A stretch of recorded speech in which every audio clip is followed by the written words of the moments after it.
Well, earlier, the Russian President Vladimir Putin called the blast on the bridge connecting Crimea to mainland Russia a terrorist act. The Russian president blamed Ukraine's special services, and he's set to hold a meeting of Russia's Security Council later on Monday.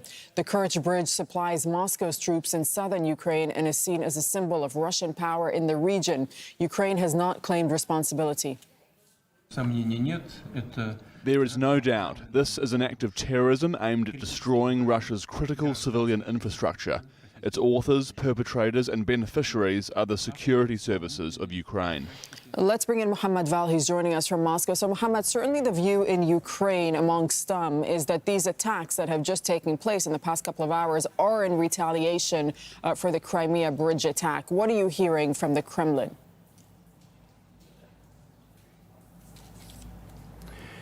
Yes, Darine, the deputy chairman of the National Security Council, Dmitry Medvedev, made a statement today on his account on Telegram, saying that the same words that Putin used, that this is a terrorist attack on Russia, and that the terrorists should be killed. All of them should be killed. And he said this is what the Russians are expecting.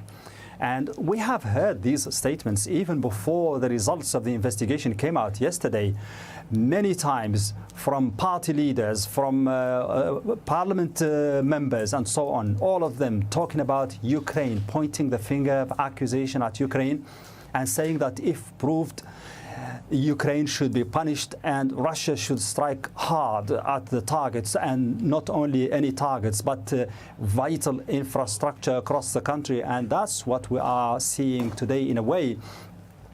Also, this meeting today by President Vladimir Putin with the National Security Council comes when there is, there is increasing talk about increasing use of the word terrorism and rumors and reports in the media that probably there might be a change to the nature of the operation. The new name might be, and this is just expectation so far, might be an anti-terrorism operation.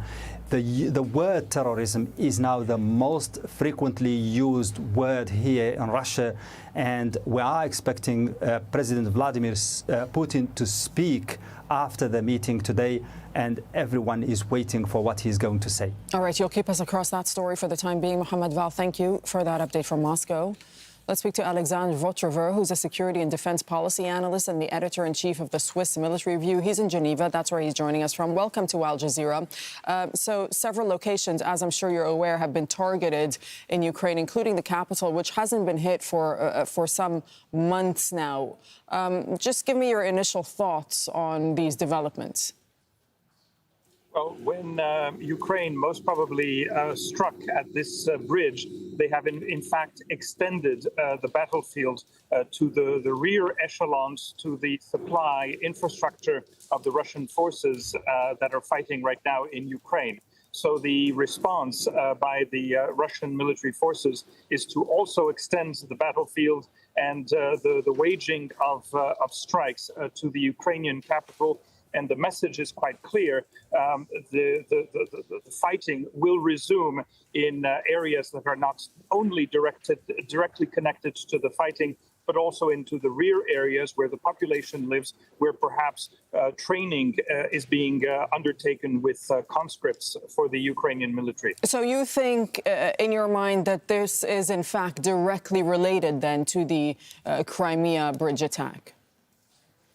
This is a direct correlation and link, because the Ukrainians have been targeting a number of bridges on the Dnieper River, and they have essentially managed to make it extremely difficult for the 15,000 Russian forces that are fighting in the Kherson area to receive all of the replenishments, the ammunition, the fuel coming from the rear. There are three train axes that allow for the logistical supply of these forces, and one of them is the one that was struck yesterday. How much of this perhaps has to do with the new commander for the Air Force General in Russia, who's now in charge? I mean, does he need to show some strength now that he's been put in this position? Well, if you look at his curriculum, you will see that he's not an Air Force person. He was put in charge of the Russian Air Forces, but originally he was a member of the Special Forces and eventually then commanded many different units. He has a very, I will say, difficult and challenging military career and past. He was almost kicked out of the military on a number of occasions, and definitely he is perceived as one of the hardliners. But let's be clear, he does not control the operation. It is the Russian president who is the main boss and who decides what gets targeted and when. So the Ukrainian Defense Ministry has now come out and said that they are vowing revenge for Monday's strikes on the country. Is this going to shift the war? Is this going to perhaps see a significant escalation in the war? It is an escalation, and as I said, by targeting Kiev, it is now possible to send this deliberate message.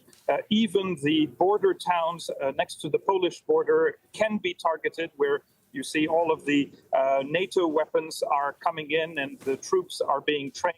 So this is definitely an extension of the conflict. The answer to your question, is this going to be effective, yes or no? It will depend very much on the mentality, on the opinion in Ukraine. I don't think that this is going to change the point of view of most of the Ukrainian people. It's going to put them definitely under pressure, and so far they have resisted quite well under pressure. And what about the international community? Does this change anything for the West?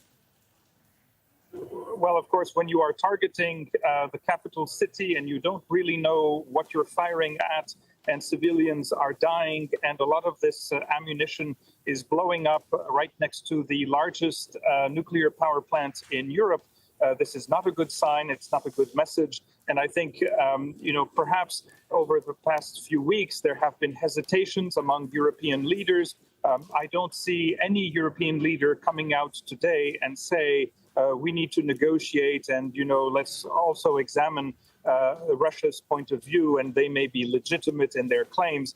I think this is going to probably consolidate the European position. Okay, we'll leave it there. We thank you so much for speaking to us from Geneva.